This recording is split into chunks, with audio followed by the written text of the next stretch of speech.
Now next topic पे हम लोग बात करते हैं, यहाँ पर बात करेंगे हम लोग फ्लैजलर मूवमेंट की। किसकी बात करेंगे? फ्लैजलर मूवमेंट की। Flagella differ from cilia in number and size. Flagella जो है सीलिया से कैसे डिफर होता है? नंबर और साइज के बेसिस पे। The undulating wave like show flagellar movement shown by tail of human sperm locomotion in Euglena. ये दो एग्जांपल ऐसे हैं जो फ्लैजलर मूवमेंट में देखने को मिलते हैं। कौन कौन से? ह्यूमन स्पर्म का जो मूवमेंट होता है due to presence of mitochondria on the middle piece, ये एनर्जी डिलीवर करने का काम करता है, इसलिए वहां पर भी याद रखिएगा कौन सा मूवमेंट है? फ्लैजलर। नाउ मस्कुलर मूवमेंट की बात करते हैं। हम लोग ने 4 टाइप के मूवमेंट पढ़े थे, एमोबॉइड, सिलिएटेड, फ्लैजलेटेड और muscular movement. All muscles present in human body contract and relax to bring out voluntary and involuntary movements. कैसा? वॉलेंट्री और इनवॉलेंट्री मूवमेंट्स में कहीं ना कहीं हम देखते हैं कि जो मूवमेंट होता है वो आपका वॉलेंट्री भी हो सकता है और इनवॉलेंट्री, जैसे कि विसरल ऑर्गन के जो मूवमेंट्स होते हैं वो ज्यादातर कैसे होते हैं? इनवॉलेंट्री। किसके? विसरल ऑर्गन्स के। और जैसे हम लोग हाथ पैर, जहां पर स्केलेटन इन्वॉल्व होता है, कौन सा सिस्टम?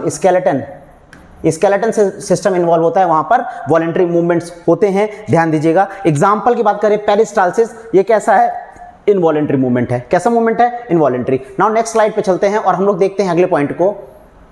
अगला पॉइंट हमारा ये कहता है कि जो मसल्स है या मस्कुलर जो सिस्टम है वो एक टाइप का स्पेशलाइज्ड टिश्यू है जिसकी ऑरिजिन कैसी है? मीजोडर्मल है। कैसी ऑरिजिन है बेटा? मीजोडर्मल इन ऑरिजिन है। याद रखिएगा कि 4 टाइप के टिश्यू पढ़ते हो, एपिथेलियल टिश्यू पढ़ते हो, कनेक्टिव टिश्यू पढ़ते हो, मस्कुलर टिश्यू पढ़ते हो, नर्वस टिश्यू पढ़ते हो। तो एपिथेलियल टिश्यू की ऑरिजिन कैसी है? Ectoderm, mesoderm, endoderm. बट हम बात करें कनेक्टिव टिश्यू और मस्कुलर टिश्यू की ऑरिजिन मीजोडर्मल है। और अगर हम बात करते हैं एक्टोडर्म की, एक्टोडर्मल ऑरिजिन जो है वो नर्वस सिस्टम की है। ये बहुत इंपॉर्टेंट पॉइंट है, क्वेश्चन पूछा जा सकता है। Specialised tissue of mesodermal in origin, the human body locomotion and movements are brought about by coordinating activity of muscle, nervous system and skeleton system। हम बात करें कि लोकोमोशन जो होता है उसमें एक सिस्टम का रोल नहीं होता, वहां पर 3 सिस्टम इन्वॉल्व होते हैं। आपका मस्कुलर सिस्टम भी होता है, नर्वस सिस्टम भी होता है, स्केलेटन सिस्टम भी काम करता है।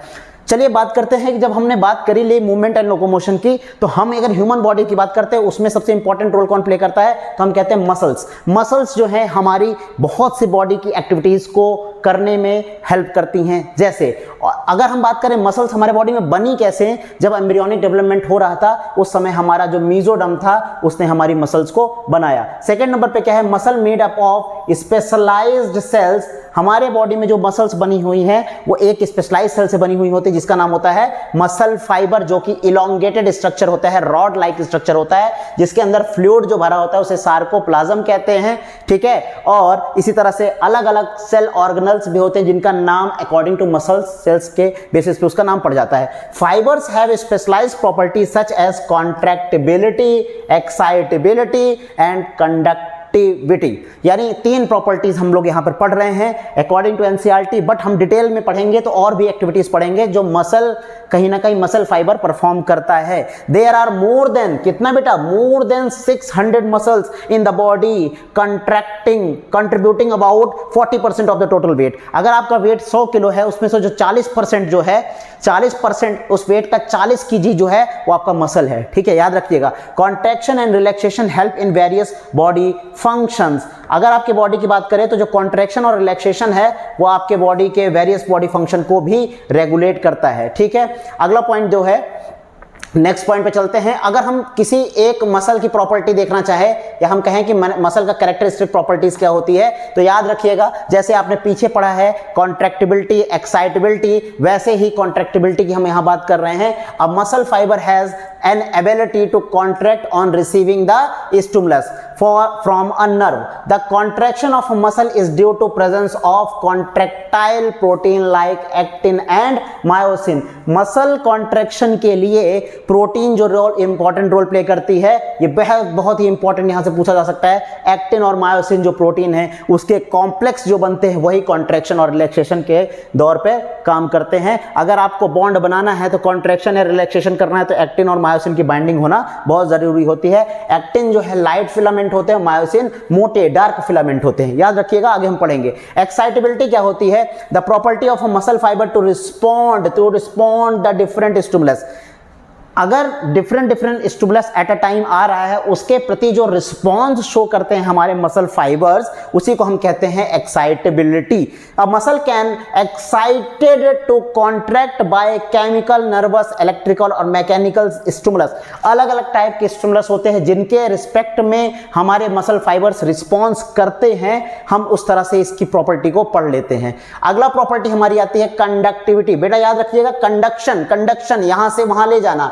The spreading of the stimulus received by the muscle, ऐसा स्टिमुलस जो मसल फाइबर को रिसीव होता है वो कहीं ना कहीं आगे पहुंचाया जाएगा, उसे हम कहते हैं कंडक्टिविटी। क्या बोलेंगे? कंडक्टिविटी, यानी बिखराना, फैलाना, सिग्नल को आगे भेजना कहलाता है कंडक्टिविटी। थ्रेशहोल्ड क्या होता है? थ्रेशहोल्ड पोटेंशियल, या फिर हम कह सकते हैं मसल का थ्रेशहोल्ड क्या है? हम इस पेंसिल को उठाना चाहते हैं, इस पेन को उठाना चाहते हैं, हम इतना जोर लगा दें कि पेन उठ जाए। अगर उससे कम लगाएंगे तो नहीं उठेगा, उससे ज्यादा लगा सकते हैं, बट कहीं ना कहीं हम करेंगे कि बहुत ज्यादा भी नहीं लगाते, जितनी जरूरत है उतना ही लगाते हैं। तो कॉन्ट्रैक्शन क्या है या थ्रेशहोल्ड स्टिमुलस क्या है? To contract muscle fibre, to contract, contract मतलब उसके साइज को कम करना। साइज कम करेंगे तो उठाने में आसानी होगी। तो contract muscle fibre should receive a stimulus of a specific strength, not lower the threshold. एक थ्रेशहोल्ड वैल्यू होती है जिससे कम अगर फोर्स लगाएंगे तो हमारा कोई चीज उठेगा नहीं, तो मसल को उतना फोर्स देना पड़ेगा जिससे कोई चीज उठ जाए। यहां पर एक लॉ लिखा है, ऑल और नन लॉ। ये क्या लॉ बताता है, इसके बारे में थोड़ा ध्यान लेते हैं। हमारे एनसीईआरटी में ये है नहीं, बट कुछ कोचिंग संस्थान ऐसे हैं जो कहीं ना कहीं इस क्वेश्चन को दे देते हैं अपने टेस्ट सीरीज में। बच्चा बहुत परेशान रहता है, तो कोई बात नहीं, संदीप सर के नोट्स तो है ही हैं, आप पढ़ो और आप देखो, वहां पर सारे क्वेश्चन सॉल्व होंगे। The muscle will not contract, ऐसी मसल्स आगे चल के कॉन्ट्रैक्ट नहीं होगी। क्यों नहीं होगी? If stimulus is less than threshold, अगर स्टिमुलस थ्रेशहोल्ड से कम है, अगर स्टिमुलस थ्रेशहोल्ड से कम है तो मसल कॉन्ट्रैक्ट या कॉन्ट्रैक्ट नहीं करेगी। शो मैक्सिमम कॉन्ट्रैक्शन, और अगर मैक्सिमम कॉन्ट्रैक्शन कब शो करेगी? जब थ्रेशहोल्ड से ज्यादा वैल्यू दे दोगे तो मैक्सिमम कॉन्ट्रैक्ट करेगी। इसका मतलब यह हो गया कि अगर आप थ्रेशहोल्ड वैल्यू है, क्या है? थ्रेशहोल्ड, थ्रेशहोल्ड वैल्यू जो है उससे कम पावर दोगे तो कहीं ना कहीं उससे कम मसल को कॉन्ट्रैक्ट करोगे तो सामान नहीं उठेगा, उससे ज्यादा कर दोगे तो सामान आसानी से उठ जाएगा और बहुत मजबूती के साथ हम उस सामान को उठा सकते हैं, बहुत मजबूती से चीजें पकड़ सकते हैं। इसी को बोलते हैं ऑल और नन रूल। अगला आता है मसल ट्विच। एक प्रॉपर्टी है मसल ट्विच। क्या लिखा है? Muscle Twitch. बहुत बार नीट में पूछा जाता है और आपके एग्जाम में पूछा जाता है, बोर्ड जैसे एग्जाम में। The quick signal contraction of muscle fibre, the quick signal contraction of muscle fibre is called muscle Twitch. Muscle Twitch यानी अचानक कॉन्ट्रैक्शन हो जाना मसल का कहलाता है मसल ट्विच। और muscle Twitch occur in 3 phase. Muscle Twitch जो है 3 फेज में होता है। कौन कौन सा फेज है? पहला लेटेंट फेज है, दूसरा कॉन्ट्रैक्शन फेज, तीसरा रिलैक्सेशन फेज। अब देखो बहुत से टेस्ट सीरीज है उसमें ये क्वेश्चन आते हैं, इसलिए मैं यहां पे बता दे रहा हूं। Latent phase, in this phase stimulus is converted into chemical excitation. ऐसे कंडीशन में लेटेंट फेज में जो स्टिमुलस है वो केमिकल एक्साइटेशन के फॉर्म में काम करता है, केमिकल एक्साइटेशन के फॉर्म में काम करता है, and spread through out the muscle fibre, और पूरे मसल फाइबर पे जाके बिखर जाता है। एसिटिल कोलिन जो भी न्यूरोट्रांसमीटर यूज करते हैं, ठीक है। और it is about 0.1 second in skeletal muscle fibres. Contraction phase होता है और रिलैक्सेशन फेज, तो आपको इसको डिटेल में नहीं जाना, बस इतना ही शॉर्ट में जान लो कि 3 टाइप के इसमें फेजेस होते हैं। नेक्स्ट पॉइंट पे चलते हैं और वहां पर हम देखते हैं रिफ्रैक्टरी पीरियड क्या होता है। अगले पॉइंट में आता है रिफ्रैक्टरी पीरियड। रिफ्रैक्टरी पीरियड क्या होता है? Resting period during which muscle fibre do not response to the second stimulus. हमने एक बार कोशिश कर ली, बट हम दोबारा जब जोर लगा रहे हैं तो हमारी मसल उसके लिए रिस्पॉन्स नहीं कर रही है। इसको हम बोलते हैं, इस गैप को बोलते हैं रिफ्रैक्टरी पीरियड। यानी एक बार जोर लगा दिया गया, दोबारा मसल जब जोर लगाएगी तो इसके बीच का जो गैप है, दोनों फोर्सेस के बीच का या दोनों एफर्ट के बीच का जो गैप होता है उसे बोलते हैं रिफ्रैक्टरी। एक्सटेंसिबिलिटी क्या होती है? The ability of muscles to get stretch to a small degree. एक स्मॉल डिग्री के बाद जो मसल्स का स्ट्रेचिंग देखने को मिलती है उसी को हम बोलते हैं एक्सटेंसिबिलिटी। समेशन, हमने सोचो एक स्टिमुलस दे दिया, पहला स्टिमुलस दिया, उसके बाद एक और स्टिमुलस दे दिया, दोनों के स्टिमुलस को मिला के जो फाइनल स्टिमुलस निकलेगा उसी को हम समेशन कहते हैं। इसका मतलब यह है कि when an isolated muscles is given a second stimulus, कोई ऐसी मसल्स है जिसको हम सेकंड स्टिमुलस दे रहे हैं while it is in contraction phase, जबकि वो पहले से कॉन्ट्रैक्शन फेज में। सपोज दैट कि कोई मसल है पहले से कॉन्ट्रैक्शन में है और उसको हमने सेकंड स्टिमुलस दे दिया, अब वो और कॉन्ट्रैक्ट होने की कोशिश करेगी, तो जो सेकंड कॉन्ट्रैक्शन है वो पहले वाले कॉन्ट्रैक्शन में ऐड हो जाएगा और इस तरह से और दोनों को मिला के एक सिंगल स्टिमुलस बनेगा जिसको हम कहते हैं समेशन, यानी और जोरदार एफर्ट बनेगा, उसी को हम कहते हैं समेशन। बहुत इंपॉर्टेंट पॉइंट्स हैं, ये प्रॉपर्टीज मसल्स की पूछी जाती हैं। नाउ अगला पॉइंट आता है टेटनस क्या होता है। ये सब डिजीज है, क्वेश्चन बन सकते हैं बेटा यहां से। टेटनस क्या होता है? मसल टेटनस होता है when a motor nerve provide stimulus at rapid rate, जब कोई मोटर नर्व लगातार रैपिड रेट में क्या करती है? स्टिमुलस प्रोवाइड करती रहती है द मसल, तो ऐसे कंडीशन में मसल कॉन्ट्रैक्शन हो जाता है। देयर इज अ कॉन्टिन्यूअस और सस्टेन, और कॉन्ट्रैक्शन लगातार लंबे समय तक के लिए बना रहता है, ऐसे कंडीशन को हम बोलते हैं टेटनस या मसल टेटनस। ठीक है, याद रखिएगा। अब हमारी बात सुनिए, हम पढ़ाते पढ़ाते थक गए हैं, मसल हमारी थक गई है, फैटीग हो गई है, तो थकावट आखिर हुई कैसे है? तो आप याद रखिएगा कि एक समय के बाद मसल भी थक जाती है। आप लगातार एक्सरसाइज करते चले जा रहे हो और आप एक समय के बाद थक जाते हो। तो ऐसे कंडीशन में होता क्या है? ऐसे कंडीशन में जब हम बात करते हैं तो हमारे बॉडी में जब हम एक्सरसाइज करते हैं उस समय ऑक्सीजन की रिक्वायरमेंट बढ़ जाती है और हमारे बॉडी में जो ग्लूकोज है उसका ब्रेकडाउन लगातार चलता रहता है, जिससे एनर्जी बनती रहती है। बट एक समय के बाद ऑक्सीजन का लेवल हमारे बॉडी में जैसे ही कम हो जाएगा तो हमारी बॉडी शिफ्ट हो जाएगी एनारोबिक कंडीशन में। ऐसे कंडीशन में लैक्टिक एसिड डिपॉजिट हो जाएंगे हमारे मसल फाइबर्स में, जो हमको पेन क्रिएट करेंगे। तो उससे निभरने के लिए, उससे बाहर आने के लिए हमको थोड़ी देर के लिए बैठ जाना पड़ेगा, जिससे हमारे बॉडी की ऑक्सीजन रिक्वायरमेंट फिर से फुलफिल हो जाएगी और हम फिर से एक्टिव हो जाएंगे। तो देखो यहां पर क्या लिखा है, the muscle stop to produce same force after a long time of being contracted. लंबे समय तक कॉन्ट्रैक्शन कंडीशन में रहने के बाद अब मसल्स कहीं ना कहीं रिस्पॉन्स नहीं करती है। Muscle initially use aerobic respiration. आपसे क्वेश्चन पूछा जा सकता है कि जब हम एक्सरसाइज करते हैं तो सबसे पहला रिस्पायरेशन कौन सा होता है? उस समय एरोबिक होता है, जिससे एनर्जी जनरेट की जाती है to contract when oxygen become limiting. और जब ऑक्सीजन लिमिटिंग हो जाता है बॉडी में या मसल्स में, तो ऐसे कंडीशन में हमारी बॉडी एनारोबिक कंडीशन में स्विच हो जाती है और ऐसे कंडीशन में जो एनर्जी रिक्वायरमेंट है बॉडी की वो फुलफिल नहीं हो पाती। ऐसे कंडीशन में लैक्टिक एसिड जो है मसल्स में प्रोड्यूस होने लगते हैं और एरोबिक रिस्पायरेशन के ये प्रोडक्ट्स होते हैं जो जिनके एक्यूमुलेट होने से फैटीग होती है, इसलिए हम लोग पढ़ रहे हैं मसल फैटीग। तो हैवी एक्सरसाइज के दौरान हमारी जो ऑक्सीजन की रिक्वायरमेंट है वो भी कहीं ना कहीं बढ़ जाती है, इसलिए आपको बोला जाता है जिम में कि एक्सरसाइज करो थोड़ा रेस्ट करो, एक्सरसाइज करो थोड़ा रेस्ट करो, ताकि बॉडी की रिक्वायरमेंट जो है फुलफिल होती रहे। अगला पॉइंट आता है रिगर मोर्टिस। रिगर मोर्टिस क्या होता है? आपने देखा होगा कभी कभी कोई जानवर मर गया है और मरने के बाद वो बॉडी उसकी स्टिफ हो जाती है। ऐसा क्यों होता है? क्योंकि बॉडी में एटीपी का प्रोडक्शन बंद हो जाता है। जैसे ही सेलुलर मेटाबॉलिज्म या सेलुलर रिएक्शंस जो लगातार चल रही हैं, जो एनर्जी बनाने में काम करती हैं, वो बंद हो जाती हैं, हमारा सिस्टम बंद हो जाता है। ऐसे कंडीशन में हमारे बॉडी में ना तो एक्टिन या मायोसिन बनेगा, प्रोटीन नहीं बनेगी। जब प्रोटीन नहीं बनेगी और एटीपी भी नहीं रहेगी तो ऐसे कंडीशन में एक्टिन और मायोसिन के कॉम्प्लेक्सेस टूटते नहीं हैं। इसका मतलब है कि एक्टिन और मायोसिन के कॉम्प्लेक्सेस को तोड़ने के लिए क्या रिक्वायरमेंट है? एटीपी की रिक्वायरमेंट है। तो देखो क्या लिखा है, after death the cellular metabolism in the muscle fibre comes at rest due to which ATPs are not produced any further.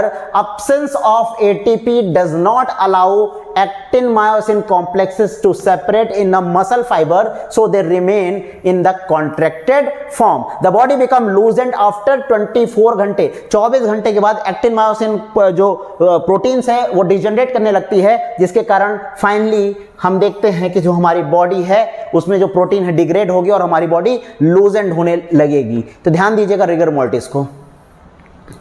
अगला पॉइंट आता है कि कोई मसल है और वो कहीं से अटैच है। तो अटैचमेंट में भी दो तरीके होते हैं। अटैचमेंट पॉइंट को क्या बोलते हैं? तो एक पॉइंट को हम ऑरिजिन बोलते हैं, दूसरे पॉइंट को इंसर्शन बोलते हैं। ऑरिजिन पॉइंट को हम फिक्स पॉइंट बोलते हैं, जबकि इंसर्शन पॉइंट जो होता है मूवेबल पॉइंट्स होते हैं। जैसे आपके यहां से ये जो ऑरिजिन है किसी मसल का और ये उसका इंसर्शन वाला पॉइंट है जहां से वो रोटेट हो सकती है। तो देखो ऑरिजिन क्या है, the end of the muscle which attach to the fixed or less movable bone is called origin, and the end of muscle, muscle का वो किनारा जो मूवेबल बोन से जुड़ा हुआ है उसे कहते हैं इंसर्शन। बट यहां पे हमने लेस मूवेबल लिखा है या फिर फिक्स्ड पोजीशन लिखा है। टेंडन क्या होता है, टेंडन फाइब्रस कनेक्टिव टिश्यू होते हैं which are made up of collagen and function to attach to a muscle to bone. और याद रखिएगा ये क्वेश्चन हमारे स्ट्रक्चरल ऑर्गेनाइजेशन में भी बनता है कि जो फाइबर्स होते हैं वो किसके बने होते हैं, कोलेजन के। याद रखना, हम एक ट्रिक बता दे रहे हैं, एक याद रखिएगा, बमटी, बमटी,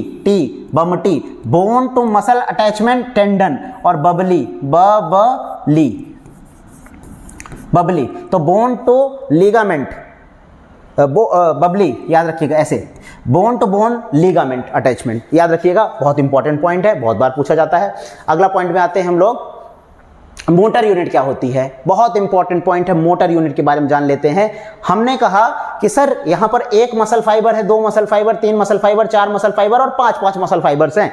ये पांच मसल फाइबर्स को कहीं ना कहीं एक कनेक्शन से जोड़ा जा रहा है और इनको जोड़ने के लिए एक ही यूनिट काफी है जिसको हम बोलते हैं सिंगल मोटर यूनिट, या फिर हम न्यूरॉन बोल सकते हैं, सिंगल मोटर न्यूरॉन बोल सकते हैं। आप यहां भी इस डायग्राम को देख सकते हैं, ये मसल फाइबर है, ये मसल फाइबर है, ये सारे आपके मसल फाइबर्स हैं। इन सब को इनरवेट कर दिया जाता है, जोड़ा जाता है, एक साथ जोड़ दिया जाता है, ब्रांचिंग फॉर्म में जोड़ दिया जाता है, और इनको जोड़ने के लिए यहां पर सिंगल मोटर न्यूरॉन जो है काम करता है। बहुत इंपॉर्टेंट पॉइंट है। तो जरा ध्यान से देखिए कि मोटर यूनिट क्या होती है। आपके ये पेपर में बहुत बार क्वेश्चन पूछा जाता है कि मोटर यूनिट क्या होती है। तो अ motor unit comprises a single motor neuron which leaves the spinal cord and divided into branches to innervate many muscle fibers to make them contract simultaneously। मान लो स्पाइनल कॉर्ड से ये कहीं ना कहीं स्पाइनल कॉर्ड से एक ब्रांच निकली जो ढेर सारे मसल फाइबर्स को आपस में जोड़ रही है। और क्यों जोड़ रही है,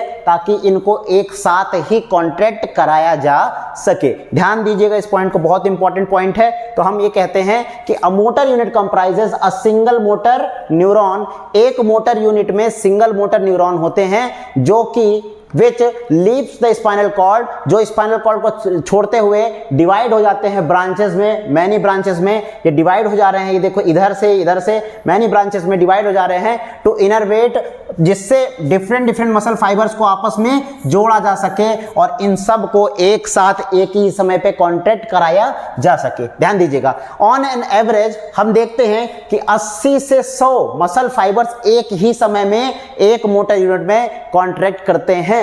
small muscles that contract rapidly, ऐसे मसल फाइबर्स जो बहुत जल्दी रैपिडली कॉन्ट्रैक्शन करते हैं। स्मॉल मसल फाइबर्स जो होते हैं वो बहुत रैपिडली कहां पे किसमें पार्टिसिपेट करते हैं, कॉन्ट्रैक्शन में। So more presence in muscle fibres, so more muscle fibres in them. तो हम कह सकते हैं कि ऐसे मसल्स जिसमें ज्यादा मात्रा में मसल फाइबर प्रेजेंट है उनमें कहीं ना कहीं मोर कॉन्ट्रैक्शन देखने को मिलता है as compare to longer one. अगले पॉइंट में आते हैं, नेक्स्ट पॉइंट में बहुत इंपॉर्टेंट पॉइंट है। आप पढ़ते जा रहे हो, आप डॉक्टर बनना चाहते हो, बट डॉक्टर बनने से पहले आपको ये बेसिक पॉइंट्स तो पता ही होना चाहिए बेटा। लार्जेस्ट मसल कौन सी है, ग्लूटस मैक्सिमस, ग्लूटस मैक्सिमस, ये कहीं ना कहीं बटक या हिप रीजन वाली है। स्मॉलेस्ट मसल स्टेपिडीज जो ईयर में पाई जाती है बेटा, कहां पे पाई जाती है, ईयर में। और कौन से ईयर में, मिडिल ईयर में, और ये सुनने में हेल्प करती है।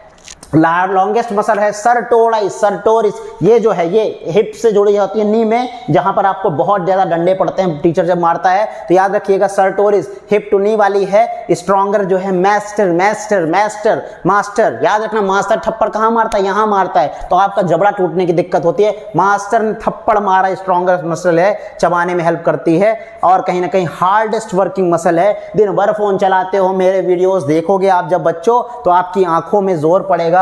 एक्स्ट्रा ऑकुलर मसल्स या आई मसल्स जो है वहां पर काम करती, आई मसल है जिसे हम एक्स्ट्रा ऑकुलर मसल्स कहते हैं, जो कि हार्डेस्ट वर्किंग मसल के नाम से जानी जाती है।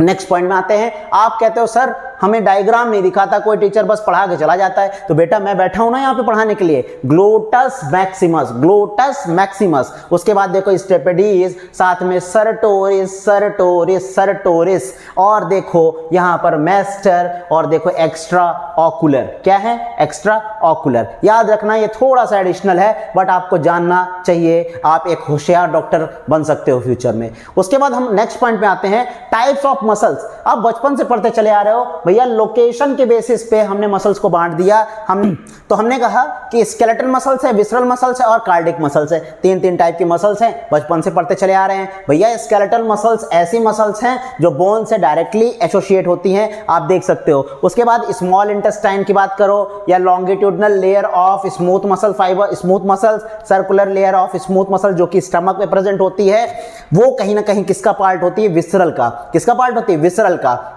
उसके बाद तीसरा फाइबर जो आता है हमारा, तीसरा मसल फाइबर जो आता है वो आपका कार्डिक मसल्स। जिंदगी में कभी भी ये रुकती नहीं है, जिंदगी भी नहीं रुकती है, जिंदगी तो चलती चली जाती है। उसी तरह से आपको ध्यान रखना है कि समय, कहीं ना कहीं समय कभी किसी के लिए रुकता नहीं है। आपको समय रोकना है, या फिर आपको इतनी मेहनत करनी है कि आपका समय बदल जाए, समय आपके लिए रुकेगा नहीं। ध्यान दीजिएगा। नेक्स्ट पॉइंट में आते हैं, आगे बढ़ते हैं, और अगला पॉइंट हम यहाँ पर देखते हैं। अगला पॉइंट है हमारा स्केलेटन मसल्स। हमने मसल्स के टाइप्स पढ़े, स्केलेटल मसल्स, कार्डिक मसल्स और विसरल मसल्स। उसी में एक नाम आता है स्केलेटल मसल्स का। Skeletal muscles are associated with the skeleton system and so they are found along with the bones of forelimbs and hind limbs। ये देखो यहाँ पे मसल्स है और ये स्केलेटन सिस्टम है। देखो कहीं ना कहीं ऐसा लगता है कि दो जिस्म एक जान है। ध्यान दीजिएगा। तो अपर पार्ट ऑफ ओइसोफेगस में स्केलेटन मसल्स है, फेरिंग्स में है, टंग में है, इन सब जगह पे ये सब ऐसे स्ट्रक्चर्स हैं जो आपके कहीं ना कहीं स्केलेटन मसल्स के पार्ट कहलाते हैं। आपका बाइसेप्स है, ट्राइसेप्स है, क्वाड्रिसेप्स है, ये सारे के सारे जो है, हैमस्ट्रिंग है, ये सब के सब जो हैं स्केलेटन मसल्स के एग्जाम्पल हैं, जिसमें ये मसल्स डायरेक्टली स्केलेटन सिस्टम से अटैच होती हैं। आप एग्जाम्पल याद रखिएगा, बहुत ज्यादा इंपॉर्टेंट है। ये देख लीजिए, ये वाली मसल्स है, या अलग अलग मसल्स हम लोग इसमें पढ़ते हैं। नाउ नेक्स्ट पॉइंट पे आते हैं, आगे बढ़ते हैं इसमें। अच्छा, सेकंड पॉइंट है visceral muscle fibres. Visceral muscle fibres क्या होते हैं? जो स्केलेटल मसल फाइबर्स होते हैं वो इनवॉलंटरी होते हैं कि वॉलंटरी होते हैं? वो वॉलंटरी होते हैं, बट यहां पर इन्हें हम बोलते हैं non striated. Skeletal muscles striated कहलाते हैं क्योंकि उनमें बैंड प्रेजेंट होते हैं, और बैंड लाइट बैंड और डार्क बैंड होते हैं। अब आगे हम देखेंगे। तो विसरल मसल्स नॉन स्ट्रेटेड होते हैं, स्मूथ मसल फाइबर्स कहलाते हैं, और ये इनवॉलंटरी होते हैं, associated with visceral organ such as urinary bladder, intestine, diaphragm, wall of blood vessels, lower part of oesophagus, stomach, arrector pili muscles of hair. एक muscle fibres पाए जाते हैं जो बालों को रोंगटे खड़े करना या बाल खड़े करने के लिए, वो एडेक्टर पिलाई मसल्स हैं, और आइरिस ऑफ द आई। ये सारे के सारे एग्जांपल है, आपके सामने डायग्राम बने हुए हैं, आप इसको घर में इत्मीनान से बैठ के जरूर देखिएगा, ठीक है। पर अभी आपको सबसे पहला इंपॉर्टेंट पॉइंट है कि नीट के लिए तैयारी करना है या बोर्ड के लिए आपको तैयारी करना है, तो मेरे वीडियो को सब्सक्राइब करें, ज्वाइन करें चैनल को, जिससे आपको ये हेल्प मिले। अगला पॉइंट देखिए, कार्डिक मसल्स। कार्डिक मसल्स कैसी होती हैं? ये हमारी बेटा होती हैं इनवॉलेंट्री, इनवॉलेंट्री, बट यहां पर एक चीज है, faintly distribution, faintly distribution of actin and myosin bands, of actin and myosin bands. तो हम यहां पर कह सकते हैं फ्रेंटली डिस्ट्रीब्यूशन ऑफ स्ट्रिएशन।